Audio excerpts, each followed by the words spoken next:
Hello everyone, আসসালামু আলাইকুম। কেমন আছেন সবাই? আশা করি ভালো আছেন। আজকে কিন্তু খুবই ইন্টারেস্টিং একটা মোবাইল ফোনের আনবক্স এন্ড রিভিউ নিয়ে চলে আসলাম আপনাদের কাছে।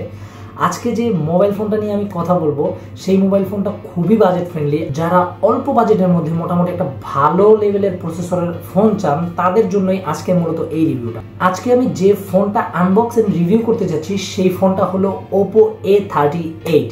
যাদের বাজেট মোটামুটি 15 থেকে 17,000 টাকার মধ্যে এবং খুঁজছেন একটু সুন্দর, একটু হ্যান্ডি, মোটামুটি ভালো পারফরমেন্স পাবেন এরকম কোন একটা ফোন নিতে, তাদের জন্য এই ফোনটা হতে পারে একটা পারফেক্ট ডিল। সো চলুন কথা না বাড়িয়ে মোবাইলটা আনবক্স করা যাক আর দেখা যাক আপনাকে এই বাজেট রেঞ্জে তারা কি কি জিনিস অফার করছে। এটা হলো ভিতরে হয়তো সিম ইজেক্টর আর হয়তো মোবাইল কভার দেওয়া থাকতে পারে, বাট কভারটা পুরোটাই একটা ট্রান্সপারেন্ট কভার, যেটাতে কোনো ডিজাইন নেই বা একদম সিম্পলের মধ্যে একটা সিলিকন ট্রান্সপারেন্ট কভার। তো আর একটা সিম ইজেক্টর দিয়েছে যেটা খুবই ইউনিক, যেখানে একটা চোখ মুখের মতো একটা ডিজাইন দিয়েছে। এই জিনিসটা খুবই সুন্দর লাগছে আমার কাছে, মানে একটু ইউনিক করার চেষ্টা করছে। এরপরে দেন যদি আমি মোবাইলটার কাছে যাই, মোবাইলটা সম্পর্কে কথা বলার আগে বক্সের যে চার্জার আর কেবলটা আছে সেটা নিয়ে কথা বলি। সো এইখানে যে চার্জারটা দিয়েছে এটা কিন্তু 33 ওয়াটের একটা ফাস্ট চার্জার। সো এই বাজেট রেঞ্জে আপনাকে 33 ওয়াটের একটা ফাস্ট চার্জার প্রোভাইড করছে, এই জিনিসটা আমার কাছে খুবই ভালো লেগেছে। সো অনেকেই চান যে তাদের মোবাইলে একটু ফাস্ট চার্জিং সিস্টেমটা থাকুক, বাট এই বাজেট রেঞ্জে মোটামুটি ফাস্ট চার্জিংটা দেখা যায় না।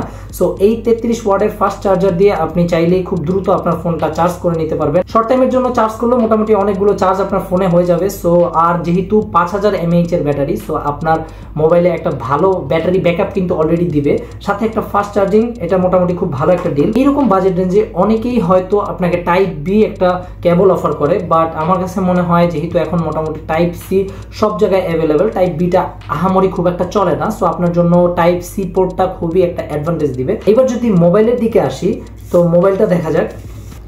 ওয়াও, এইটা কিন্তু একটা গোল্ডেন হোয়াইট ইয়েলো আর গ্রিন টাইপ একটা মিক্স করা একটা কালার। এটা কিন্তু আলো পড়লে আপনাকে বিভিন্ন রকম রিফ্লেক্ট দিবে, কয়েকটা কালারে রিফ্লেক্ট দিবে। আমি এখানে গ্রিন আর রেড, ইয়েলো, গোল্ডেন আর হোয়াইটের একটা কম্বিনেশন দেখতে পাচ্ছি। পিছনে কিন্তু একটা ম্যাট এবং গ্লসির একটা অন্যরকম কম্বিনেশন আছে।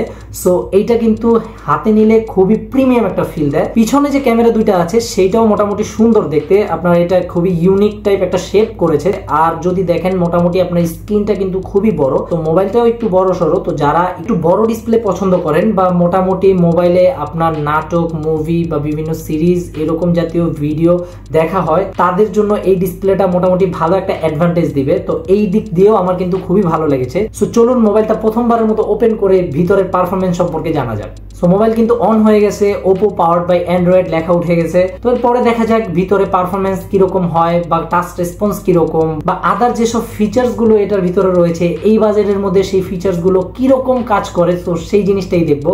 সো ফোন কিন্তু অন হয়ে গেছে। এইখানে প্রথমেই যে জিনিসটা লক্ষ্য করা যায় সেই জিনিসটা হলো এইটার প্রচুর পরিমাণের ব্রাইটনেস। যারা একটু ব্রাইটনেস বাড়িয়ে মোবাইল ইউজ করতে পছন্দ করেন, তাদের জন্য কিন্তু এটা অসাধারণ একটা গুড ডিল হতে যাচ্ছে। এখানে আপনি জাস্ট অল্প একটু ব্রাইটনেস বাড়ালেই কিন্তু আপনি মোটামুটি সবই ক্লিয়ার দেখতে পাচ্ছেন। একদম ডিরেক্ট সানলাইটেও আপনি কিন্তু খুব ইজিলি দেখতে পারবেন, এটা এত পরিমাণ আলো দেয়। সো এত পরিমাণের আলো কিন্তু আবার মানুষের চোখের জন্য একটু হার্মফুল, বাচ্চাদের চোখের জন্য এইরকম ব্রাইটনেস কিন্তু আরো বেশি হার্মফুল। এই মোবাইলটার টাচ রেসপন্স নিয়ে যদি কথা বলি, এই মোবাইলের টাচ রেসপন্স কিন্তু মোটামুটি খুবই ভালো। যে অ্যাপটায় ঢুকতে চাচ্ছি সেই অ্যাপে কিন্তু সাথে সাথে ঢুকে যাচ্ছে, আবার বের হয়ে যাচ্ছে। কয়েকটা অ্যাপে ঢুকে দেখেছি যে কিরকম রেসপন্স করে, তো দেখলাম অ্যাপে খুব দ্রুতই ঢুকে যাচ্ছে। এমনকি কয়েকটা অ্যাপ একসাথে রান করে আমরা কিন্তু টেস্ট করে দেখছি যে এটা খুব সহজে অন্য অ্যাপে ঢুকতে পারছে কি টাইম নিচ্ছে। Oppo ফোনটা আসলে মানুষ বলেই থাকে ক্যামেরার জন্য, সো এই ফোনটাও মোটামুটি ক্যামেরার দিক দিয়ে পিছিয়ে নেই। এই বাজেট রেঞ্জে এইটাও খুব ভালো একটা ক্যামেরা পারফরমেন্স আপনাকে প্রোভাইড করছে। 50 মেগাপিক্সেলের এআই ক্যামেরা আছে পিছনে, সামনে যদিও একটু কম, সামনে সেলফি ক্যামেরাটা 5 মেগাপিক্সেলের। ফ্রন্ট ক্যামেরা দিয়ে কয়েকটা সেলফি তুলে দেখলাম, যেটাতে আপনার মোটামুটি ডিটেলস একটু মিস হলেও কালারটা ওরা একটু বুস্ট আপ করে দিচ্ছে। অনেকের কাছে বুস্ট আপ কালার ভালো লাগে, আবার অনেকের কাছে ন্যাচারাল কালারটা কিন্তু ভালো লাগে। বাট ব্যাক ক্যামেরা দিয়ে যে ছবিগুলো তুলেছি এগুলোতে মোটামুটি লো লাইটেও ভালো একটা শার্প ছবি দিতে পারছে, আপনাকে একটু ভাইব্রেন্ট কালারটা শো করায়। অনেকের কাছে এই কালারটা পছন্দ। আবার এই ফোনের যে ডিসপ্লেটা, সেই ডিসপ্লের কারণেও কিন্তু কালারটা একটু বুস্ট আপ মনে হয়, বাট এই ছবিটাই যদি আপনি অন্য কোনো ফোনে বা আপনি কম্পিউটারে ল্যাপটপে নিয়ে দেখেন তাহলে কিন্তু এতটা বুস্ট আপ মনে হয় না, বাট মোটামুটি একটু বুস্ট আপ করে, যেটা ওপো ফোনের একটা নেচার বলা যায়। আমার মনে হয় যে সামনে সেলফি ক্যামেরা 5 মেগাপিক্সেলের জায়গায় 8 মেগাপিক্সেল হলে মোটামুটি আরো একটু ভালো হতো। বাট বাজেটের কথা যদি চিন্তা করি, এই বাজেটে এই পারফরমেন্স আমি মনে করি okay, not so good, not so bad. আমার মতে পার্সোনাল ওপিনিয়নে এইটা যদি সামনে একটা 5 হোল সেলফি ক্যামেরা হতো তাহলে এইটা খুবই ভালো হতো। এই বাজেটের মধ্যে এইটুকু জিনিস যদি আরেকটু অ্যাড করা যেত সেটা কিন্তু তাহলে খুবই প্রিমিয়াম একটা ফিল দিত।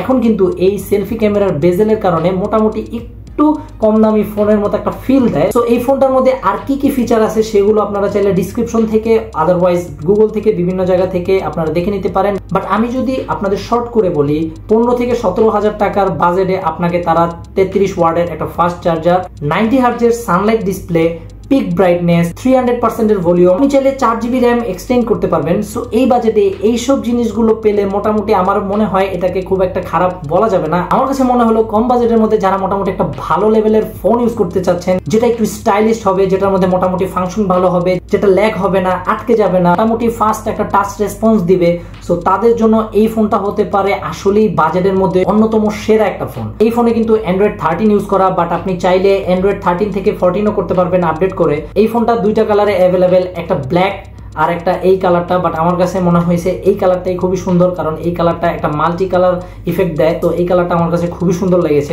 ভিডিওটা ভালো লাগলে অবশ্যই লাইক করবেন। যারা এই মোবাইলটা ইউজ করেন তারা কমেন্টে অবশ্যই জানাবেন যে আপনাদের এই মোবাইলটা ইউজ করে কেমন লাগছে, কিরকম পারফরমেন্স দিচ্ছে, বা আপনাদের কাছে মনে হয় কোন জিনিসটা ল্যাকিংস আছে, কোন জিনিসটা ভালো হলে আরো ভালো হতো, অবশ্যই জানাবেন। আর এই ভিডিওটা ওইসব বন্ধুদের কাছে শেয়ার করবেন যারা 15 থেকে 17,000-এর মধ্যে মোটামুটি একটা ভালো লেভেলের স্মার্টফোন খুঁজতেছে। সো আজ আমি যাচ্ছি, দেখা হবে পরবর্তী কোনো একটা আনবক্স অর রিভিউ ভিডিওতে। সেই পর্যন্ত ভালো থাকুন, সুস্থ থাকুন, আল্লাহ হাফেজ, আসসালামু আলাইকুম। আজকে খুবই গরম পড়ছে।